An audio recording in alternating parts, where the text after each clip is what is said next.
Hello friends, आपका स्वागत है हमारे YouTube channel Shubham Tomar Hindi stenographer पर। यह डिक्टेशन रामधारी सिंह दिनकर भाग 1 से 80 शब्द प्रति मिनट की गति से होगा। Dictation start. सभापति महोदय, अब मैं आर्थिक मामलों पर आना चाहता हूँ।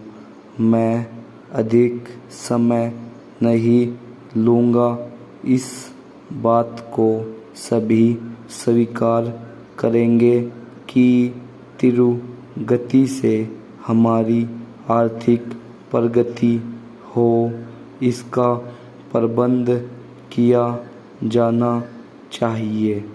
इसके लिए ऐसा वातावरण बनाने की आवश्यकता है जिससे उत्पादन बढ़ सके, वितरण में समानता आ सके और उपभोग में संयम से काम लिया जा सके।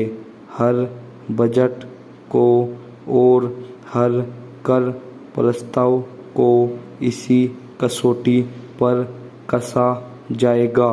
यथा क्या उससे उत्पादन बढ़ता है, क्या वितरण में समानता आती है, और तीसरी बात यह कि क्या हम देश में ऐसा वातावरण बना सकते हैं कि लोग जितना कमाते हैं उतना खर्च न करें, उसमें से बचाएं और उसे राष्ट्र की समृद्धि में लगाएं।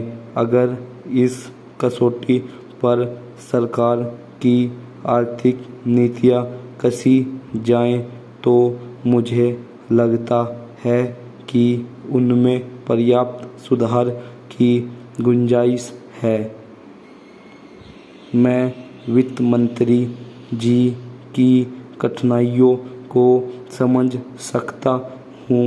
विकास की आवश्यकता अधिक धन की मांग करती है। राज्य सरकारें अधिक टैक्स लगाने के लिए तैयार नहीं हैं। वे केंद्र से कर्जा लेकर अपना काम चलाना चाहती हैं। वहाँ कोई वित्तीय अनुशासन नहीं है। यह सारा बोझा केंद्र को उठाना पड़ेगा और केंद्रीय सरकार कठिनाई में पड़ेगी। इसलिए मैं समझता और सुझाव को दोहराना चाहता हूँ कि राज्यों को इस संबंध में निर्देश दिया जाना चाहिए।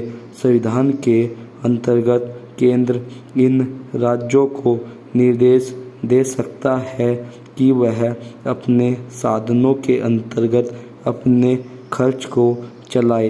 केंद्र के कर्ज पर निर्भर नहीं रहना चाहिए। विशेष परिस्थितियों में कर्जा दिया जा सकता है, लेकिन कर्जा लेकर अपना काम चलाना यह उनका स्वभाव नहीं बनना चाहिए। अपवाद रूप में कर्जा लेकर वह किसी विशेष परिस्थिति का सामना करने के लिए प्रस्तुत तो हो, उसका विरोध नहीं किया जा सकता। दूसरी बात यह है कि देश में सादगी और संपत्ति को उड़ाने के बजाय उसे उत्पादक कार्य में लगाने का वातावरण बनाना चाहिए। मैं नहीं जानता वित्त मंत्री महोदय इससे कहाँ तक सहमत होंगे, लेकिन आज देश में समाजवाद की चर्चा बहुत होती है। लोगों का समाजवाद की ओर देखने का दृष्टिकोण विकृत हो गया है। लोग हमें क्या मिलता है इस ओर ज़्यादा ध्यान देते हैं, हम कितना खर्च करते हैं इस ओर ध्यान नहीं देते हैं। समाजवाद बिना संपत्ति की अभिवृद्धि किए और बिना उसके समान वितरण के नहीं आ सकता। हमारा देश कृषि प्रधान देश है। स्टॉप।